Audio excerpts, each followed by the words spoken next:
qu'à 13h, je voudrais céder la parole à Mme Nicole Demers, politicienne d'expérience au niveau fédéral, qui va nous parler de son expérience, de l'impact dans son engagement sur ce thème.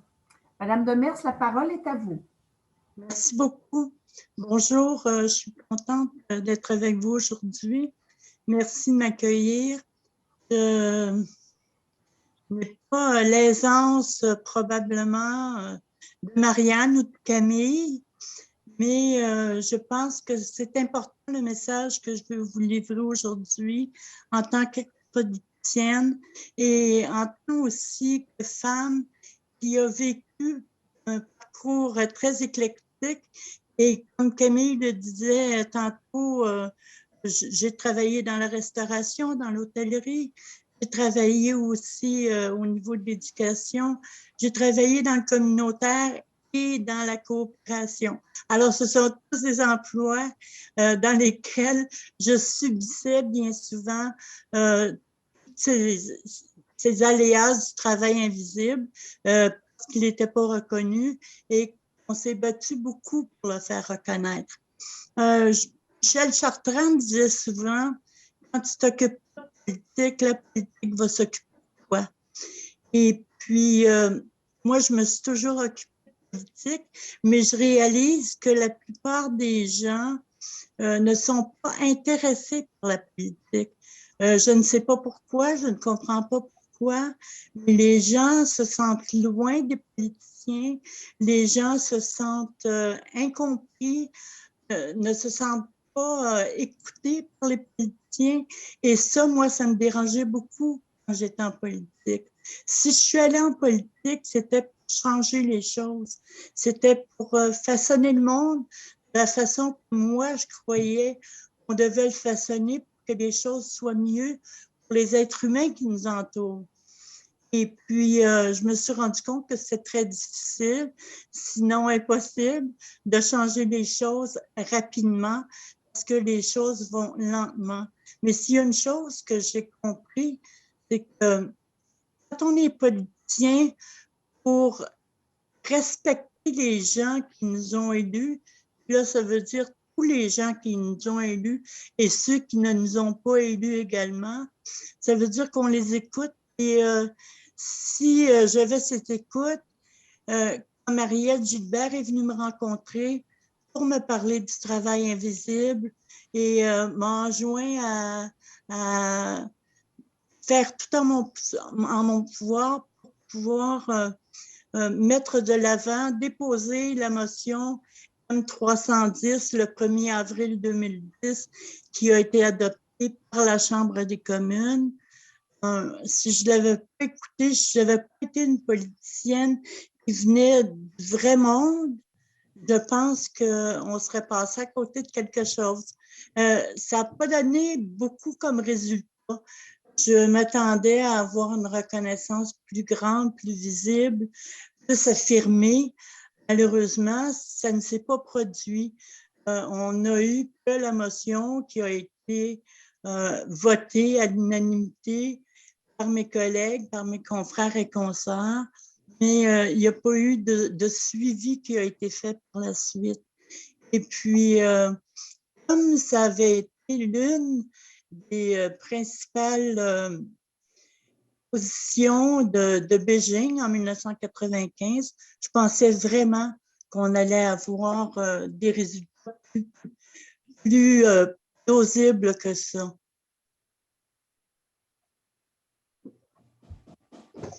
Excusez-moi, je suis en confinement depuis 3 mois. Ça fait 3 mois que je parle à personne. C'est un petit peu plus difficile avec de l'eau et tout ça là, pour m'aider.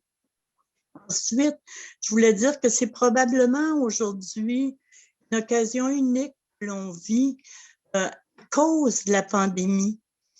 À cause de la pandémie, les politiciens et les politiciennes sont confrontés aux mêmes problèmes que vivent les gens dans la vie de tous les jours, sont confrontés aux mêmes problèmes que les gens qui se fient aux grands-parents habituellement pour garder les enfants.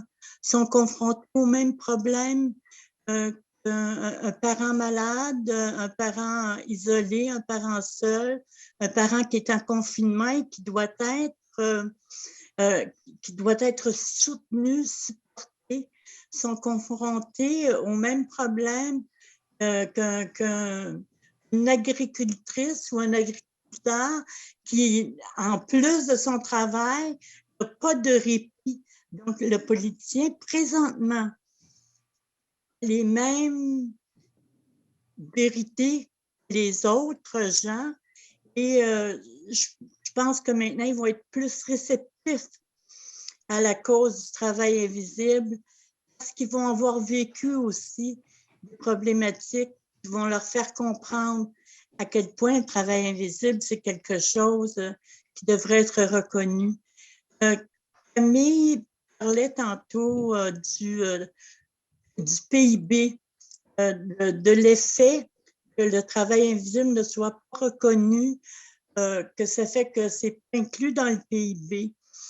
Avant, jusqu'en 2008, on avait dans le formulaire de recensement long, on avait la question 33 qui demandait aux gens s'ils faisaient du bénévolat, du travail autre que leur travail habituel et tout ça.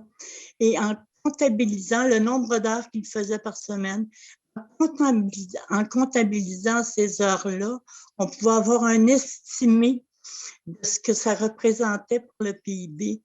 Le gouvernement Harper a décidé d'abolir la question 33. Et puis, depuis ce jour-là, on n'a pas des statistiques qui sont assez convaincantes pour pouvoir développer des programmes, pouvoir élaborer des projets de loi, pouvoir façonner une société qui nous ressemble plus et qui répond mieux aux besoins des hommes et des femmes qui font du travail invisible. Parce que ça n'a pas cessé. On dit qu'il y en a moins, et c'est pas vrai, il y en a plus.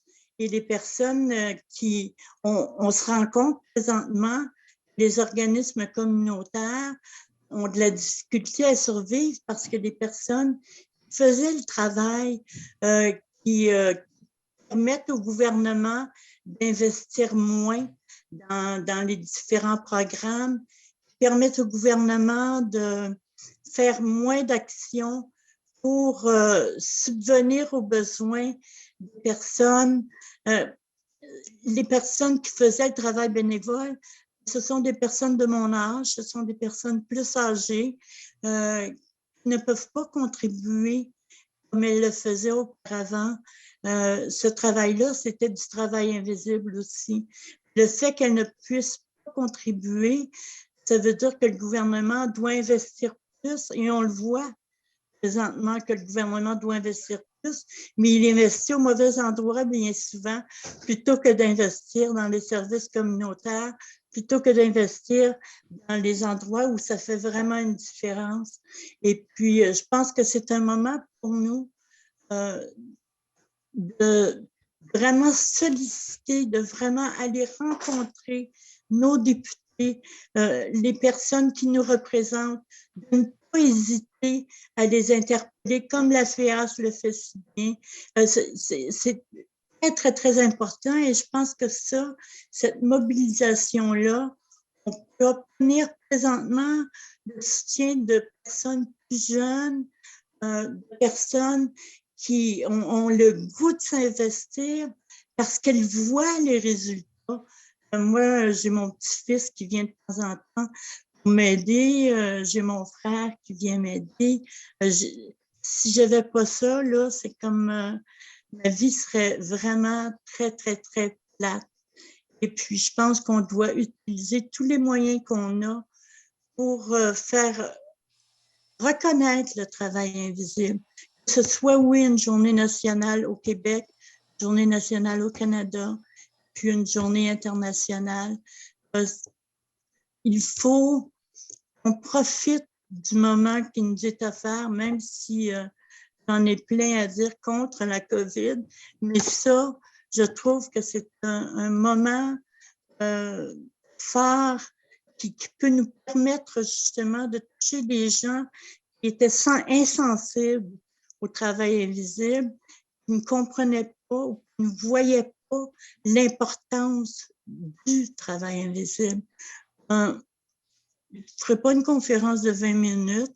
Ça fait trop longtemps que je n'ai pas parlé à des grands groupes de personnes, mais je suis avec vous. Même quand on vieillit, là, comme Denise Bombardier disait, on continue d'être pertinent quand même parce que le cerveau continue de fonctionner. Il y a peut-être d'autres parties qui fonctionnent moins bien, mais le cerveau continue de fonctionner. Puis je veux continuer à m'impliquer pour réaliser ça. C'est comme un enjeu qui m'intéresse depuis fort longtemps. Puis pour moi, c'est important. Pensez-y aussi, quand vous lisez des gens vont vous écouter. Lisez des gens qui proviennent de milieux que vous connaissez. N'ayez pas peur de poser des questions. N'ayez pas peur de lire des personnes qui ne viennent pas de milieux habituellement plus politisés ou de lire des gens qui sont des politiciens de carrière ou de lire des gens qui vont peut-être pour des bonnes raisons. Élisez des gens que vous connaissez, élisez des gens en lesquels vous avez confiance. Après les avoir élus, allez les achaler, allez les rencontrer, allez leur parler, allez leur expliquer. Ils ont besoin de comprendre, ils ont besoin de savoir, ils sont là pour ça. La plupart des gens ne le font pas. Donc, on devrait se donner comme mandat de convaincre au moins une personne d'aller rencontrer son député, sa députée. Parce que ça vaut la peine, c'est le message le plus fort, je pense, que je peux vous donner aujourd'hui. Puis, continuez le beau travail. Je suis contente, Marianne, Camille. C'était excellent vos présentations. J'étais tellement contente de voir le travail qui a été fait, tout ce qui a été élaboré, tout ce qui a été réalisé. Merci beaucoup d'être là, des jeunes femmes qui s'impliquent, qui vont nous aider. Merci à toi aussi, Nathalie, qui vont nous aider à pouvoir continuer le travail qui a été entamé il y a tellement longtemps. Parce que la FIA, ça fait 40 ans, hein. Ils en parlent du travail invisible avant même que les autres en parlent. C'est pas rien, ça. C'est quelque chose qui me rend fière, moi, de voir des femmes plus âgées qui continuent de s'impliquer encore, qui continuent de s'engager encore, qui ont perdu la flamme dans les yeux, qui n'ont pas perdu le courage de faire ce qu'il faut faire pour réaliser des choses qui sont importantes. Merci beaucoup. Merci beaucoup, Madame Demers. Vous avez quand même fait 14 minutes. Merci de votre partage. Vous nous invitez finalement à respecter l'essence même du travailleur autonome, l'engagement, le don, la persévérance. Alors, merci infiniment à vous. Est-ce que des personnes voudraient prendre la parole? Il nous reste quand même quelques minutes devant nous. J'ai eu peur d'avoir brisé l'enregistrement.